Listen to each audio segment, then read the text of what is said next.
Anda kembali di Digital Insight, pemirsa, masih membahas teknologi NFC di ponsel Anda masing-masing. Nah, Mas Irfan udah bawa e-tol ya untuk bisa tiap hari coba tiap hari. Ya. Nggak tahu ada isinya apa nggak, tapi bawa aja. Jaga-jaga. Bisa ngecek nggak? Saya nggak tahu ya isi dari e-tolnya Mas Deddy Irfan nih. Bisa. Wah, 2 jutaan harusnya. enggak. Bisa. Ini contoh ya, ini udah keinstall nih kebetulan ya. Jadi ini hidupin, terus ada udah download dulu ya aplikasinya. Nah, iya, aplikasinya harus download dulu, tergantung dari kartu apa yang dipakai, aplikasi mesti download, karena dia hanya ngasih tahu si handphone ada ini, lalu siapa yang harus baca, aplikasinya yang harus baca gitu. Saya contoh, saya tempel di belakang sini. Ini ada keluar dari sini di bawah, terus saya pilih aplikasinya. 29.200. Tinggal tempel langsung keluar, bahkan ada voice-nya juga. Iya, ada voice-nya juga kalau buat ini. Ketahuan deh 29.000. Tadi katanya 2 juta. Selain e-tol, mungkin yang bisa pakai sistem kartu begini apa aja, Mas? Ada banyak. Kayak e-tol ini kan sebenarnya e-money ya, jadi kepake buat macam-macam. Mau pakai di toko swalayan kan kepake juga gitu ya. Terus pakai buat naik kereta kan juga pakai gini sama. Jadi sistem bayaran yang udah pakai kartu ini semuanya NFC. Gitu. Jadi enaknya gitu, kita udah tahu, oh isinya tinggal sekian gitu loh. Jadi kita bisa isi dulu. Waktu itu contoh ada temen yang bilang, ini saya butuh banget sampai beli waktu itu juga begitu ada. Karena dia udah pernah kejadian, dia merasa bahwa e-tolnya cukup. E-tolnya cukup, terus dia main dari rumah langsung ngegas masuk pintu tol, sampai pintu tol ternyata e-tolnya cuma cukup buat 1 tol doang gitu. Waduh, masalah ini saya kalau gini caranya. Pintu tol kedua waktu itu masih ada yang cash kebetulan. Kalau sekarang gimana itu? Iya, harus dicek secara berkala ya. Mungkin sekarang banyak transportasi online butuh banget ya NFC ini. Ya sejauh ini masih belum sih, memang masih sebagian yang menggunakan itu, tapi kebanyakan yang pakai tap itu udah NFC. Baik, ini kan untuk mengetahui isi e-tol ya. Bisa ngisi juga. Beberapa bank itu bisa ngisi juga. Ngisi langsung dari m-bankingnya itu ya. Bisa ngisi juga. Syaratnya mesti NFC juga syaratnya. Karena kan kalau sekarang bisa dari ATM di tap gitu ya, pakai ATM. NFC juga itu. Iya, itu pakai NFC juga. Iya. Nah, tapi sekarang bisa lewat handphone atau semuanya bisa atau masih sebagian? Juga. Sebagian udah bisa lewat handphone. Baik, itu punya teknologi khusus nggak selain NFC? Sekarang sih masih NFC, kalau buat ngisi langsung ke kartu sih NFC kalau sekarang, iya. Itu untuk tahu isi tol. Bagaimana dengan pembayaran? Di Indonesia penggunaan untuk pembayaran udah seperti apa, Mas? Jika dibandingkan negara lain? Kalau bandingkan negara lain, Indonesia masih belum sejauh itu ya. Mungkin karena deployment alatnya juga masih susah kan.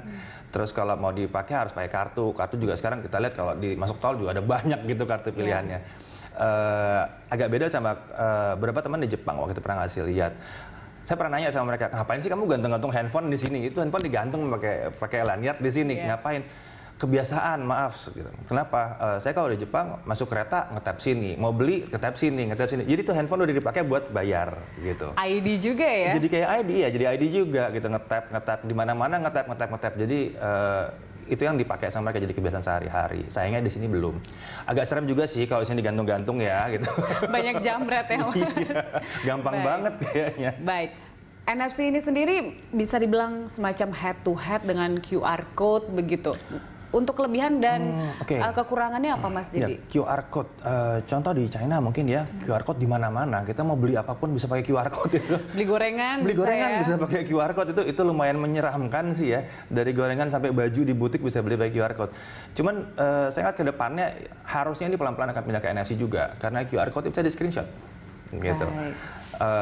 Dan bisa dibaca oleh perangkat lain bisa digunakan oleh user sebagai lain. Contoh gini, saya pernah waktu itu saya mau nonton film sama temennya, terus bilang tolong beliin dong gitu. Soalnya saya punya aplikasinya mengeluarkan QR code, saya screenshot, saya kirim ke dia bisa beli. Iya, bisa dicetak ya. Kalau bisa nggak dicetak, langsung tempel, langsung kasih gitu aja, langsung nyetak sendiri kan? Iya gitu. betul. Itu tidak bisa terjadi kalau pakainya NFC. Karena harus bertemu. Harus ketemu gitu. Jadi itu ya, security-nya lebih secure di NFC sebetulnya. Baik. Karena harus ketemunya itu. Walaupun sekarang yang lagi marak pakai QR code. Baik. Gitu. Nah, kalau di Indonesia mungkin nggak akan semaju penggunaan di Jepang, akan semasif di sana karena kalau di sini mungkin banyak infrastruktur dan lain-lain yang belum mendukung begitu. MRT, LRT ini kalau ada yang pakai kartu juga kan bisa aja. Bisa jadi. Ada beberapa sistem pembayaran juga udah pindahin ke handphone kan.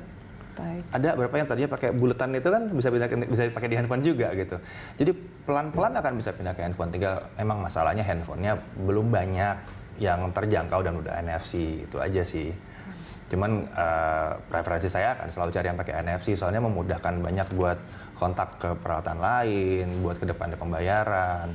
Beberapa pameran di luar negeri saya datang juga harus pakai NFC. Jadi masuknya ada pilihan, kalau masuk nggak pakai NFC di sebelah sana, kalau masuk pakai NFC di sebelah sini. Ya NFC antrinya pendek gitu. Tinggal ngetap aja, tap gitu, enak. Tapi lagi-lagi harus punya aplikasi yang iya, harus punya aplikasinya ya? dan si handphonenya juga harus sudah punya NFC. Kalau di luar negeri, apakah penggunaan NFC ini juga sudah sampai ke KTP dan SIM gitu nggak Mas Didi? Saya belum lihat sampai sejauh itu. Negara dekat juga belum sampai sejauh itu sih, masih belum ya. Untuk pembayaran kebanyakan, pembayaran autentifikasi ya itu banyak pakai NFC. Mungkin ID untuk perkantoran bisa, gitu kalau ID ya? masih memungkinkan. Ya sama kayak ID masuk ke dalam pameran tadi udah pakai NFC bisa. Baik, selain itu kendala dari penggunaan NFC sendiri di Indonesia seperti apa Mas? Ya tadi, selain deployment peralatan buat nerimanya sendiri, ada sedikit masalah di handphonenya. Saya pernah lihat ada yang bawa handphone udah NFC, waktu itu bareng sama saya, pameran di luar negeri juga. Dia nge-tap, nggak bisa. Saya bilang, casing kamu. Casingnya ketebelan, NFC-nya nggak bisa ngedetect gitu loh. Jadi itu juga harus diperhatikan ya? Itu juga harus diperhatikan. Jadi mau nggak mau, terakhir saya beli handphone yang casingnya itu memang dari handphone itu sendiri gitu. Memastikan bahwa si NFC tembus gitu. Karena saya pakai casing yang bukan dari handphonenya sendiri, nggak tembus. Baik, nggak kebaca gitu. Jadi peralatan sih lebih ke arah peralatan sama deployment.